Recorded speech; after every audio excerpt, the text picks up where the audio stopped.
Assalamualaikum warahmatullahi wabarakatuh. Saya Indah Maulidah dari Universitas Hasanuddin. Pada hari ini saya akan melakukan prosedur bronkoskopi kaku. Sebelum kita melakukan operasi, kita kaji ulang diagnosis dan prosedur operatif yang meliputi nama, diagnosis, informed choice dan informed consent, rencana tindakan, serta persiapan sebelum tindakan.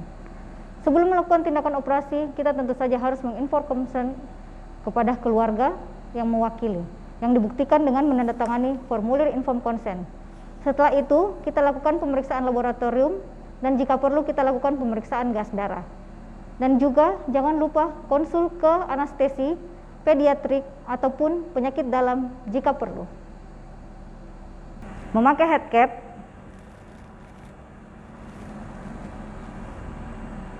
dan memakai masker. Melakukan cuci tangan 6 langkah dengan menggunakan cairan antiseptik. Kemudian kita basuh sampai ke siku dengan menggunakan air mengalir hingga bersih.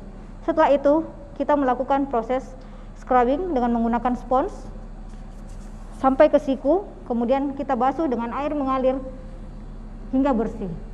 Posisi tangan tetap seperti ini. Setelah prosedur cuci tangan, kita melakukan gowning yang akan dibantu oleh asisteren. Kemudian kita melakukan pemasangan handscoon steril. Memeriksa kelengkapan alat dan bahan untuk prosedur operasi, yang terdiri dari laryngoskop dan handle-nya, bronkoskop berbagai macam ukuran, forceps berbagai macam ukuran, penutup kaca, tampon tang, silokain spray, povidone iodine, kasa steril, dan light source.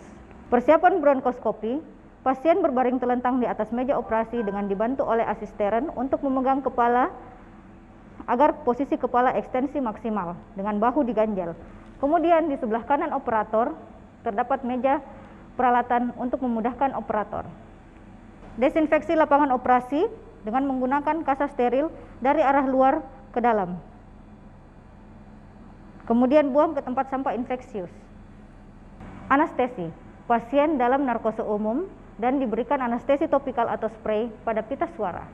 Kemudian, narkose harus dalam dan napas harus spontan. Laryngoskop dengan removable slide dipegang dengan tangan kiri. Kemudian kita masukkan dengan tetap melindungi gigi atas dan gigi bawah. Laryngoskop dimasukkan sampai kita mendapat trima glotis. Setelah kita menemukan trima glotis, maka bronkoskop kita masukkan sampai ke depan trima glotis. Kemudian bronkoskop diputar 90 derajat sampai melewati pita suara. Setelah itu bronkoskop diputar kembali ke posisi semula dan laryngoskop dilepas. Setelah itu bronkoskop dipegang dengan tangan kiri dengan menggunakan ibu jari seperti memegang pensil. Setelah bronkoskop masuk ke lumen trakea, maka kita sambungkan dengan anestesi. Dan lumen trakea ditutup dengan lumen bronkoskop ditutup dengan penutup kaca.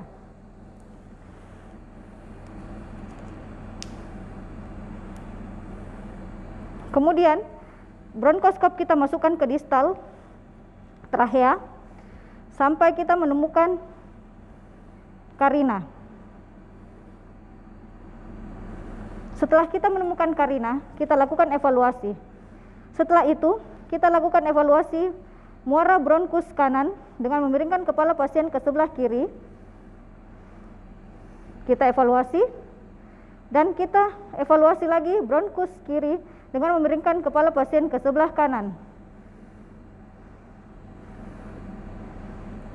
Jika terjadi desaturasi, maka bronkoskop ditarik lagi kembali sampai ke arah depan karina.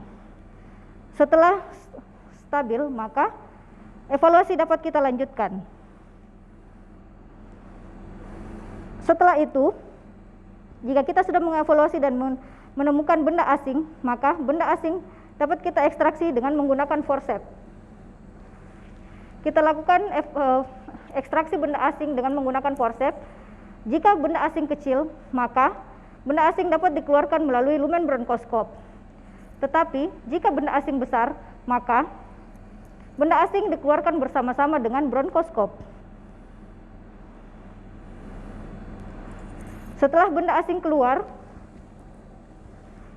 kita lakukan evaluasi lagi untuk menilai apakah ada perforasi atau tidak. Setelah kita yakin bahwa tidak ada perforasi dan komplikasi lainnya, maka bronkoskop dapat kita tarik keluar.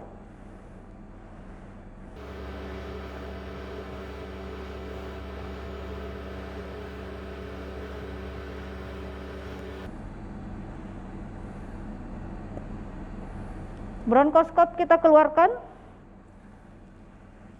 operasi selesai.